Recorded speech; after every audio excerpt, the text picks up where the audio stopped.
Samantala, makakasama din po natin sa linyang telepono si Albay Governor Joey Salceda.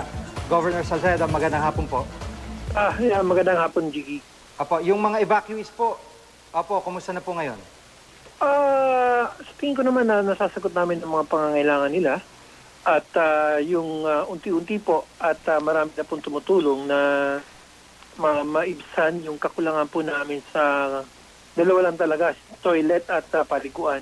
Basically, yun ang basic need po talaga namin. Yun ay parang mukhang nahihirapan po kaming maipano. Although, nagtayo na po kami ng mga kaibo, yung keep your bowel in order na mga using po yung mga tarps, pero siguro mas maganda pa rin talaga na may maayos na palikuan po na masistematiko po na pag-deliver po ng servisyon to sa ating pong mga sa amin pong mga para wala silang rason umuwi kasi yun halos na lang ang rason nila kung bakit sila pumupuslit pa tapos babalik din naman po.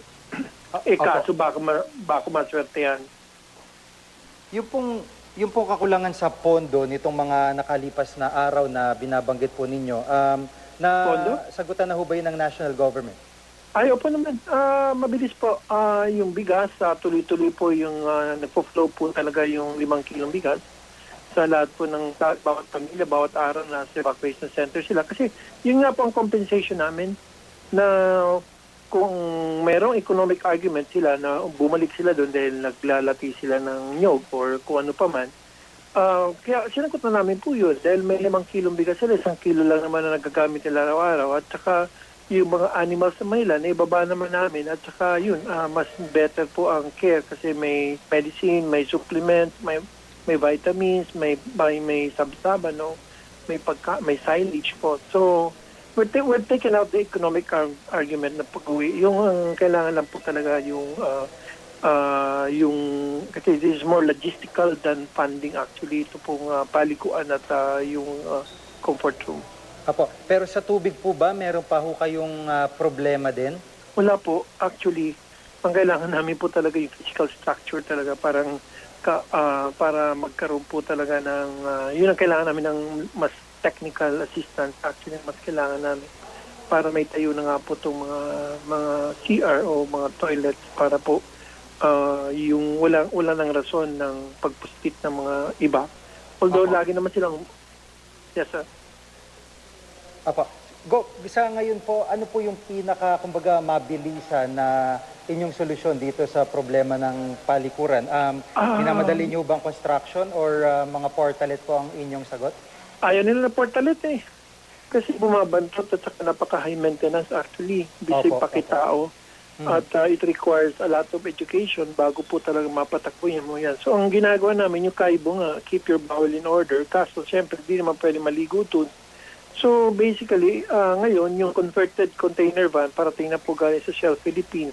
Sana yung mga ganun po, na tapos sasaksakan na lang po namin ng tubig, nandun na rin yung CR, nandun na rin po yung shower. So, diretso ligo, diretso sila. So, may siserta po na ganyan po ang parating ngayong linggo po, galing po sa Shell Philippines.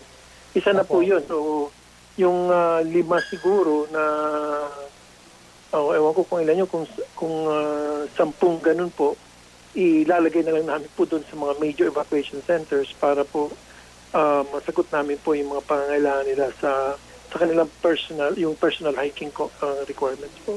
Opo. Sa panig ng mga evacuees, kumbaga, tiis na lang muna sa pagpila para makagamit. Meron naman po kami Spears standard na sinasabi na halimbawa, bawat kwarto, di lalampas ng 30, bawat araw dapat may 15 litro ng tubig, kasama niya ang paligo, pagbawas, paglaba at paghugas ng tubig at pagluto. So meron naman ganyan po. So ibig sabihin na may makikita ka konting pila pero at least mas nabibigyan ng dangal yung kanila pong pagiging yung kanila pang mga pangangailangan po. Apo. Panguling salita po, ano po yung paalala nyo sa mga kababayan natin dyan na inyong sasakupan? Baka maswerte yan kayo niyan. Hindi ho namin kayo kaya ilabas dyan. Kaya ngayon po, talagang ginagawa ko ng lahat na talaga yung minimum service level na masasabi ko wala na kayong karapatan nasa pagsabihan ako na mayroon kang kailangan sa loob at kailangan bumalik ka. So, puputulan na namin ng tubig at ilaw po sa loob talaga. Once na ma-reach ko ngayong linggo, yung minimum service level na masasabi ko na may dangal yung lahat ng mga kanila po mga personal na pangangailangan, talagang sasakan ko na po talaga yan. Nagpaigpit po talaga kami. Kasi habang tumatagal, lalo pong nababagot ang mga tao, hindi naman namin hawak itong mayon. May mga, noong 1993 po, pumutok yan ng walang precursor, kaisang precursor po.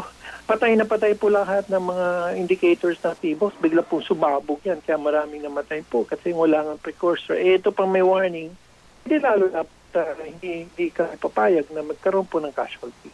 Apo. Maraming salamat po sa pagkakataon si Governor Joey Salceda ng Albay. Salamat po. Salamat, Jiggy.